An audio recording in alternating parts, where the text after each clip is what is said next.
Ang programang ito ay rated SPG. Striktong patnubay at gabay ng magulang ang kailangan. Maaaring may masiselang tema, lengguwahe, karahasan, sexual, horror o droga na hindi angkop sa mga bata. Mga kabatang yapo, kumusta at welcome back sa aking channel.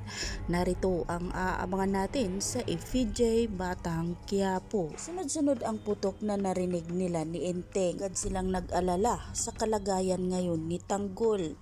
Dahil alam na nila na isa palang sit-up ang nangyari sa pag-uusap nila ni Santino at Tanggol. Pumunta sila sa lugar kung saan nag-uusap si Tanggol at Santino. Ngunit hindi sila makaalis dahil pinapalibutan na pala sila ng mga pulis. Ang takot na ang kasama ni Enteng dahil nag-alala nga ito na baka hindi na sila makaalis sa lugar at hindi na makakaligtas pa. Pinalakas ni Enteng ang loob ni Bulldog at sinabing huwag mag-alala dahil makakatakas nga raw sila mula doon sa lugar. Pagsabayan nga raw sila para makatakas at makaalis sa lugar. Habang si Santino puno ng dugo ang katawan, yakap-yakap ito ni Tanggol. Sinabi kay Santino na lumaban nga raw ito dahil gagawin nga raw niya ang lahat para makaligtas si Santino. Ngunit namang lumaban ni Santino, ngunit dahan-dahan na ngang humihina ang kanyang boses. Nagpapasalamat si Santino sa kanyang kuya Tanggol, lahat sa pagmamahal ni Tanggol sa kanya, hanggang sa tuluyan na ngang pumikit ang mata ni Santino. Napasigaw si Tanggol, umiiyak habang yakap niya ang katawan ni Santino. Sa kabilang banda habang nag-uusap si Ben at ang asawa niya,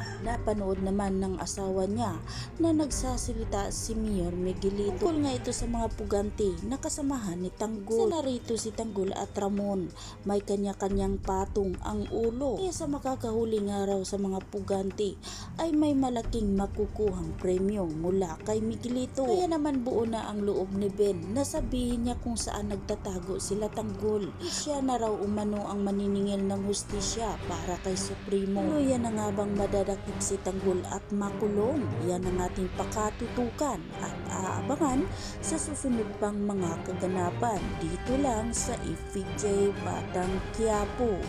At huwag po sana ninyong kalimutan na i-like, i-share at pahingi na rin ng isang subscribe. Maraming salamat!